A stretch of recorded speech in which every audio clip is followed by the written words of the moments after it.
Les années 90 voient l'apparition du DVD en 1995. Ce nouveau support vidéo permet aux spectateurs une toute nouvelle expérience de visionnage des films à domicile. Ainsi, un arrêt sur image est rendu possible pour étudier la forme et l'esthétique des œuvres. Un film vu à de multiples reprises peut modifier la perception du spectateur sur celui-ci. L'expérience de cinéma se rapproche donc de celle de la télévision. Le son numérique se développe de même avec des œuvres comme Jurassic Park et Il faut sauver le soldat Ryan de Steven Spielberg. Une nouvelle génération de cinéastes américains émerge et fonde son style sur les citations aux classiques d'Hollywood. Nous pouvons évoquer Quentin Tarantino et ses références au cinéma de Scorsese et De Palma dans Reservoir Dogs, Tim Burton et son goût pour les films de monstres des années 30 avec Édouard aux mains d'argent, ou encore les frères Cohen et leur humour inspiré des comédies des années 40 réalisées par Lou Beach dans Barton Fink. Une saga comme Scream repose en partie sur les clins d'œil aux classiques du cinéma horrifique. De même, une narration non linéaire se développe dans des œuvres comme Pulp Fiction ou Fight Club de David Fincher. Des acteurs nostalgiques du classicisme hollywoodien réalisent leur propre fresque historique. Kevin Costner avec Danse avec les loups, Clint Eastwood avec Impitoyable, ou encore Mel Gibson avec Braveheart. Les films catastrophes connaissent eux aussi de beaux succès au box-office avec Titanic, Twister ou Independence Day. Les effets spéciaux deviennent toujours plus réalistes depuis Terminator 2, Le Jugement dernier en 91. Je vous propose de parcourir avec moi la décennie 90-99 autour de 10 films à découvrir ou à redécouvrir. Un film par an pour comprendre l'esprit d'une époque. Générique.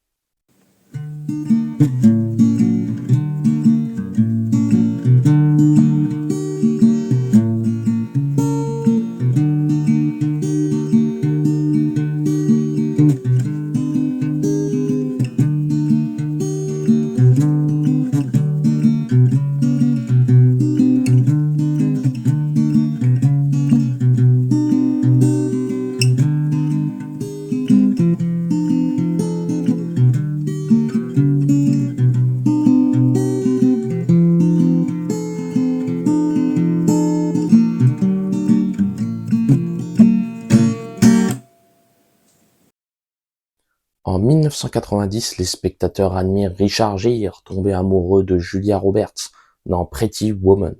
Arnold Schwarzenegger voyage sur Mars dans le film de science-fiction Total Recall. John McClane affronte à nouveau des terroristes dans Die Hard 2. Quant à Sean Connery, il incarne un capitaine soviétique de sous-marin dans À la poursuite d'Octobre Rouge. À la troisième place du box-office mondial, Danse avec les loups de Kevin Costner réussit une belle performance avec plus de 180 millions de dollars rapportés. Nous y reviendrons dans la suite de la vidéo. En seconde position, le duo Patrick Swayze, Demi Moore, remporte l'adhésion du public avec Ghost. Toutefois, un petit garçon de 8 ans arrive en tête du box-office mondial avec Maman, j'ai raté l'avion. En France, un personnage de roman revit sur grand écran et obtient 10 Césars, dont celui du meilleur film et du meilleur acteur. Cyrano de Bergerac, de Jean-Paul Rapneau, représente un film immanquable de cette année. En 1640, un poète français au nez prononcé tombe amoureux de sa cousine Roxane qu'il se promet de séduire pour son ami Christian. Adapter un classique littéraire français de cette ampleur relève de l'exploit. Le cinéaste Jean-Paul Rapneau réussit une œuvre populaire et respectueuse du texte original d'Edmond Rostand. Maîtrisant parfaitement l'élocution, chaque comédien se surpasse. Dans la peau de Cyrano, Gérard Depardieu signe la meilleure performance de sa carrière. Une grande fresque romanesque avec des costumes soignés, des dizaines de figurants, des décors d'envergure, des duels chorégraphiés à l'espadon. Le personnage principal engage son panache et sa vitalité au service d'une cause anonyme. La célébrité importe peu, seule compte la beauté du geste et la liberté. Cyrano accepte de s'effacer et s'adonne corps et âme à un amour impossible. Il incarne le perdant magnifique, agissant de manière désintéressée et refusant toute gloire. En 1991, le western comique La vie, l'amour, les vaches se hisse à la 5e place du box-office mondial. Ce film méconnu réunit Billy Crystal et Jack Palance entre autres. La famille Adams et Y a-t-il un flic pour sauver le président connaissent de notables succès au box-office. Le silence des agneaux, thriller violent mettant en scène Hannibal Lecter, devient le 4e film le plus vu de l'année et remporte 5 Oscars, dont celui du meilleur film. Maman, j'ai raté l'avion résiste à la 3e place. Quant à Kevin Costner, il triomphe avec Robin des Bois, prince des voleurs. Toutefois, le plus grand succès de l'année se nomme Terminator 2, le jugement dernier, avec plus de 200 millions de dollars récoltés. En France, le film Danse avec les loups attire plus de 7 millions de spectateurs. Lauréat de 7 Oscars l'année précédente, l'œuvre de Kevin Costner relance le genre épique du western, tout en contant une partie de l'histoire des États-Unis. Durant la guerre de sécession entre 1861 et 1865, un soldat nordiste isolé dans un fort fraternise avec une tribu amérindienne. Tournée dans les vastes plaines du Dakota du Sud et du Wyoming, une grande épopée hollywoodienne riche en scènes poétiques et guerrières. Le lieutenant Dunbar, incarné avec une grande empathie par l'acteur et réalisateur Kevin Costner, comprend qu'il ne se trouve pas dans le bon camp. Au contact des autochtones, il découvre des mœurs et coutumes méritant d'être défendues. Profondément humaniste, Danse avec les loups célèbre l'altérité des peuples, tout en appelant à dépasser nos préjugés. Le film consacre une importante partie à l'écoute des dialectes amérindiens. De plus, Chaussette, un loup doté d'une âme, représente métaphoriquement l'animal en harmonie avec l'homme. En 1992, Basic Instinct enflamme l'esprit du public et révèle la vénéneuse Sharon Stone. Mike Myers remporte un franc succès avec Wayne's World. Whoopi Goldberg danse habillée en bonne sœur dans Sister Act. Beau succès pour Des Hommes d'honneur en 5e position, un film de procès bien écrit, avec Demi Moore, Tom Cruise et Jack Nicholson. L'Arme Fatale 3, Maman, j'ai encore raté l'avion et Batman le défi arrivent respectivement en 4e, 3e et 2e position. Et le plus grand succès de l'année n'est autre que le film d'animation Aladdin, avec plus de 340 millions de dollars de recettes à travers le monde. Saluons de même le succès aux Oscars du western impitoyable de Clint Eastwood. En France, le réalisateur Claude Sautet gagne le César de la meilleure mise en scène pour un triangle amoureux dominé par les subtiles interprétations de Daniel Auteuil, d'Emmanuel Béard et de André Dussolier. Un cœur en hiver étudie avec justesse la naissance d'une relation à sens unique, vouée à l'échec. L'apparition d'une jeune violoniste bouleverse la vie de 2 amis d'enfance, l'un introverti et solitaire, incarné par Daniel Auteuil, l'autre extraverti et entouré, interprété par André Dussolier. Le magicien de l'invisible, Claude Sautet, orchestre un trio amoureux autour de l'incapacité d'un homme à dire ses sentiments. Un cœur en hiver épouse le point de vue de Stéphane, le luthier taciturne refoulant ses émotions derrière son travail.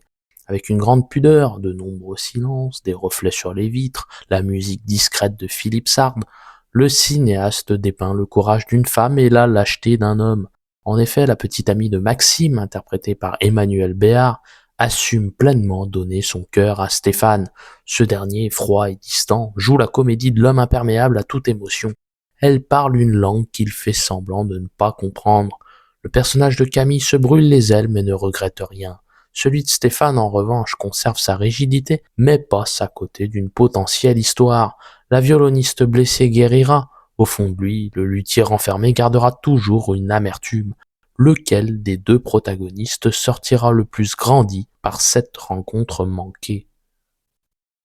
En 1993, Sylvester Stallone escalade une montagne dans Cliffhanger. Steven Spielberg sort son marque en film autour de la liste de Schindler. Clint Eastwood incarne le garde du corps Frank Corrigan dans La ligne de mire. Plusieurs films intimistes cartonnent et connaissent des succès inattendus. Nuit blanche à Seattle avec le couple Tom Hanks-Meg Ryan, La firme avec Tom Cruise ou encore Proposition indécente avec Robert Redford et Demi Moore. À la 3e place du box-office, Le Fugitif suit le parcours d'Harrison Ford traqué par le marshal Tommy Lee Jones. En seconde position, Madame Doubtfire consacre Robin Williams comme le roi de la comédie américaine. Toutefois, le dinosaure représente la star de l'année avec Jurassic Park. Le film de Steven Spielberg s'approche du milliard de dollars de recettes à travers le monde. Une œuvre ne trouve pas son public. Pourtant, la tête d'affiche Al Pacino avait tout pour attirer les foules en salle. Qui plus est dans un film de gangster réalisé par Brian De Palma. Attrapons cette injustice en redécouvrant le périple de Carlito Brigante dans l'impasse. Un ancien mafieux repenti, Carlito Brigante, souhaite renoncer à son passé et fonder une famille. Que serait devenu le personnage de Tony Montana s'il avait survécu? En faisant de nouveau appel à Al Pacino, Brian De Palma signe son chef-d'œuvre.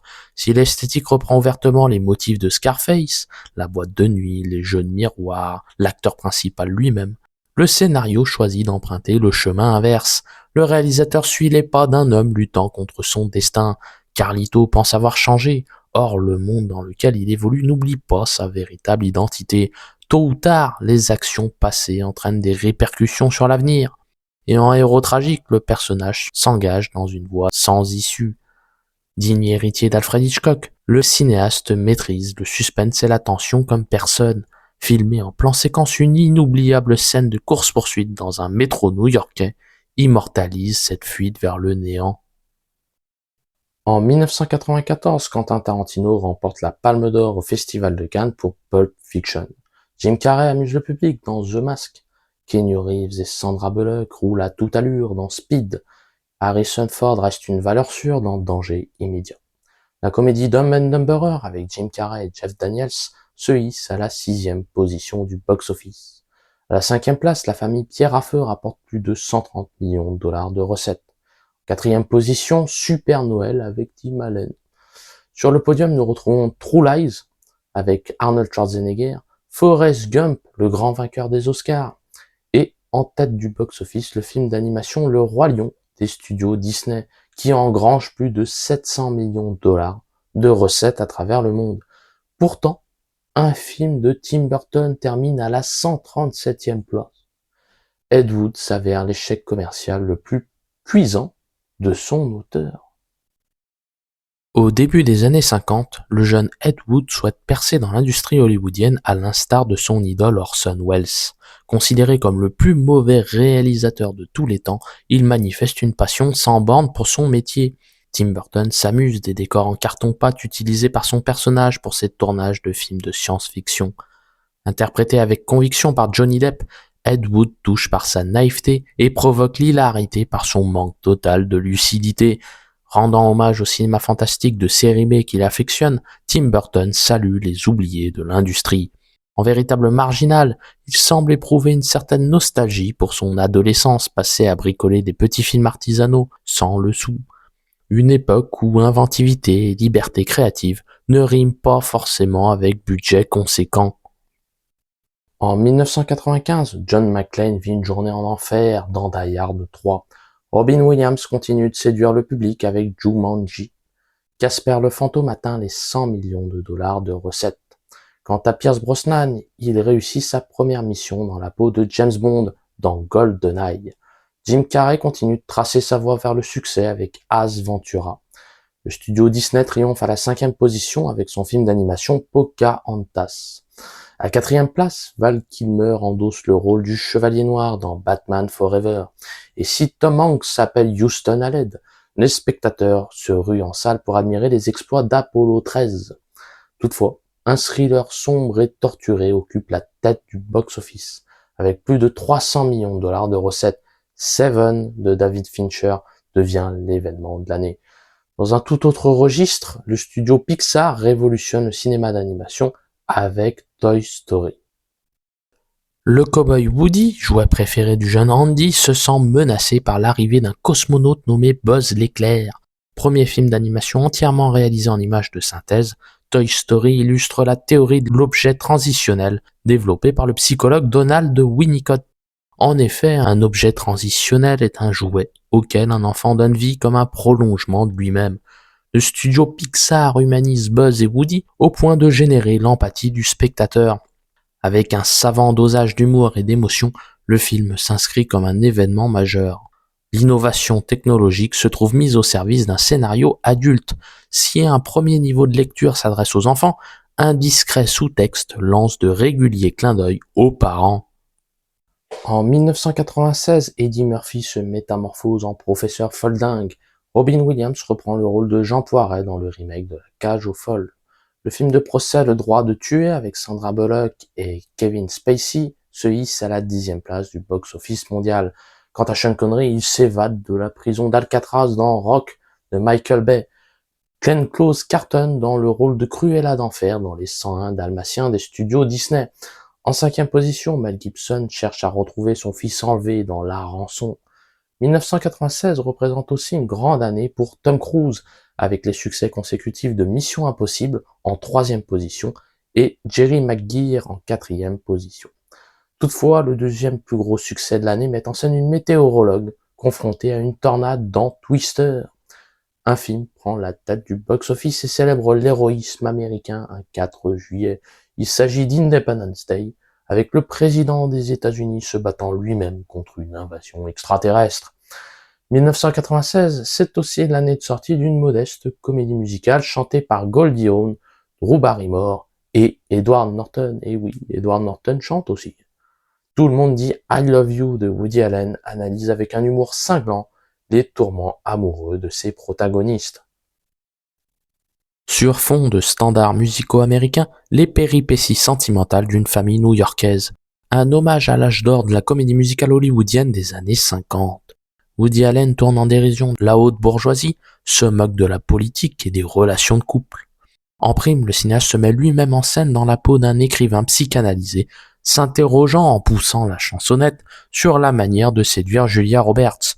À travers une succession de situations loufoques, le réalisateur exorcise ses angoisses tout en s'inscrivant dans une tradition cinématographique. En intellectuel dépassé par son romantisme, il pose un regard curieux sur les choses de la vie. Woody Allen semble défendre l'idée que les rêves participent à l'épanouissement personnel. L'illusion contribue à donner une part de magie à l'existence. Tout le monde dit I Love You propose une réflexion sur la recherche naturelle du bonheur. En 1997, Jack Nicholson se montre brillamment odieux dans Pour le pire et pour le meilleur. Une ressortie en salle de l'épisode 4 de Star Wars rapporte plus de 160 millions de dollars 20 ans après. Sandra Bullock reprend son rôle dans Speed 2, Cap sur le danger. Harrison Ford reste une des stars les plus populaires avec Air Force One. Jim Carrey aussi dans Menteur, Menteur. À la 5e place, Le Monde Perdu, toujours réalisé par Steven Spielberg, relate la suite de Jurassic Park. Le héros masqué Batman, interprété cette fois-ci par George Clooney, continue son succès auprès du public dans Batman et Robin. Le duo Will Smith-Tommy Lee Jones arrive en 3e position avec Men in Black. À la seconde place, l'anglais Rowan Atkinson séduit l'Amérique avec son emblématique personnage de Mr. Bean. Bean rapporte plus de 250 millions de dollars au box-office mondial. Toutefois, un célèbre naufrage récolte 11 Oscars, dont celui du meilleur film et du meilleur réalisateur. Titanic, d'un budget de plus de 200 millions de dollars, rapporte 1,8 milliard de dollars de recettes. Le film de James Cameron devient le plus rentable de l'histoire du cinéma. Leonardo DiCaprio et Kate Winslet deviennent des stars planétaires. La chanson My Heart Will Go On de Céline Dion se vend à des millions d'exemplaires et remporte un Oscar. Si le phénomène Titanic occupe les conversations du public, un film japonais gagne le Lion d'Or à la Mostra de Venise. Avec Hana-bi, le cinéaste Takeshi Kitano signe un brillant mélodrame dissimulé derrière un film de Yakuza. Afin de financer les soins de santé de sa femme malade, un policier décide de commettre un hold-up. Détournant les codes du polar, le cinéaste livre un véritable mélodrame. Bien souvent relégué hors champ, la violence intéresse peu. En revanche, la communication non verbale représente l'élément central de l'œuvre. Les yeux dissimulés derrière ses lunettes, le visage du policier Nishi se fige dans une posture neutre et inexpressive. Les personnages échangent peu par le langage. Toutefois, l'affection passe par les petits gestes. Une balade sur la plage, un jeu de cartes, une cigarette qu'on retire, un lancer de feu d'artifice, un coup de pinceau sur une toile. La musique douce et mélancolique de Joe Hisaishi trouve toute sa place pour exprimer l'inexprimable. Sur le papier, Hana-bi s'annonce comme un film de braquage. Pourtant, il s'agit, à travers la mise en scène d'une fuite vers le littoral accompagnée de jeux interactifs, d'une réflexion sur le deuil et la fin de vie. En 1998, les deux officiers de police, Martin Riggs et Roger Meurtaugh, concluent leurs aventures dans L'Arme Fatale 4. Shakespeare in Love remporte l'Oscar du meilleur film. Eddie Murphy communique avec les animaux dans Dr. Dolittle. Et le cinéma d'animation se porte très bien avec Mille et une pattes en 5e place et Mulan en 6e place. En 4e position, le timide Ben Stiller tente de séduire la fille de ses rêves dans Marie à tout prix. À 3e place, Roland Emmerich reste l'un des cinéastes les plus en vogue d'Hollywood avec Godzilla.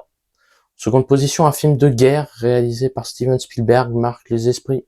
Il faut sauver le soldat Ryan remporte 5 Oscars et récolte plus de 480 millions de dollars au box-office mondial. Toutefois, le grand vainqueur de l'année n'est autre qu'Armageddon avec Bruce Willis.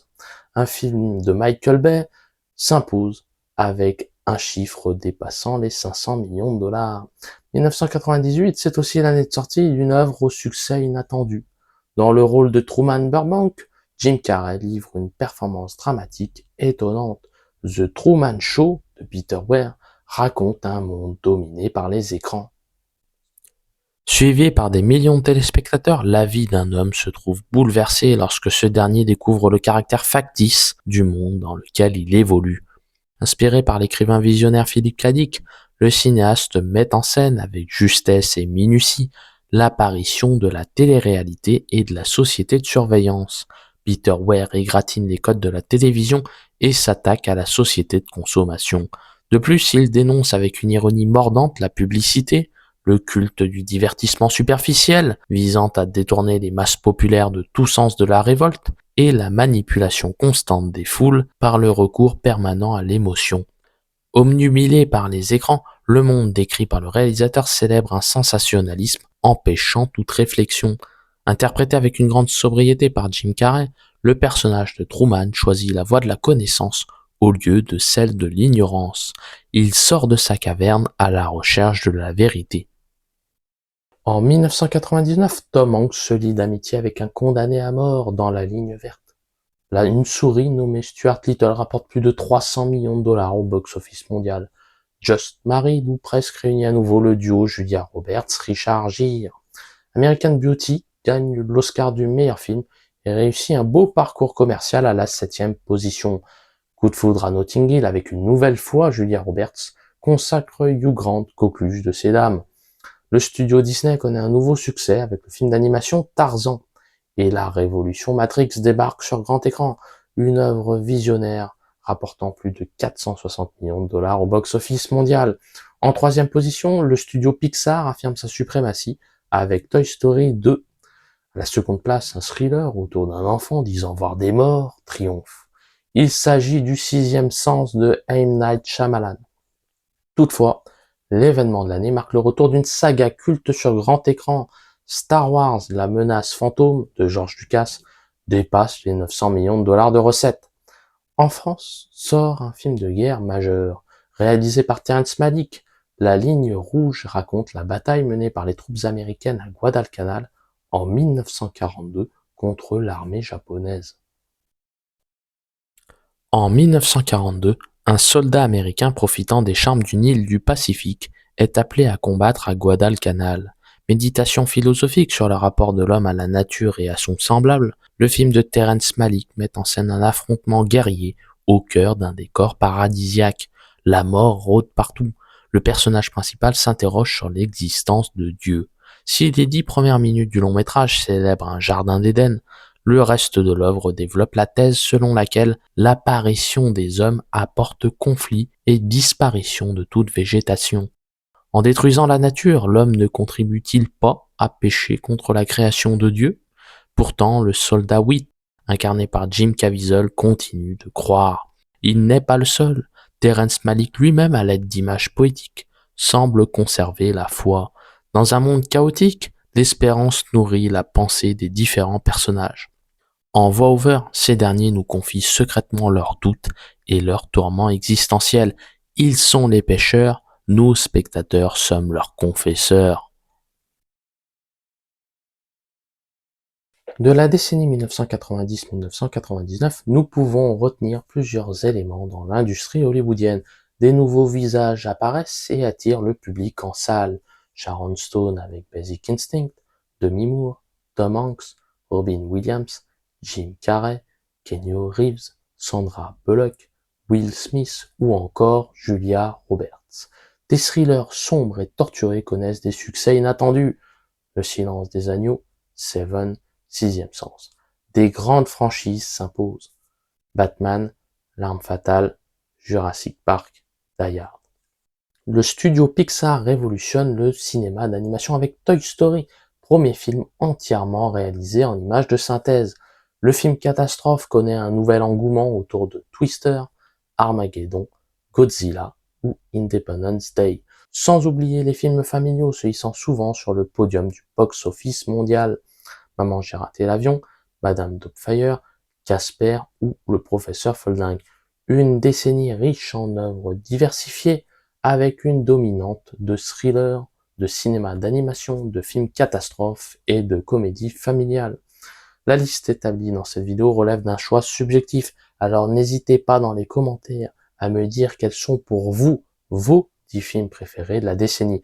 Si vous avez aimé cette vidéo, n'hésitez pas à liker, à commenter, à partager et à vous abonner à la chaîne. Et moi, je vous dis à la semaine prochaine.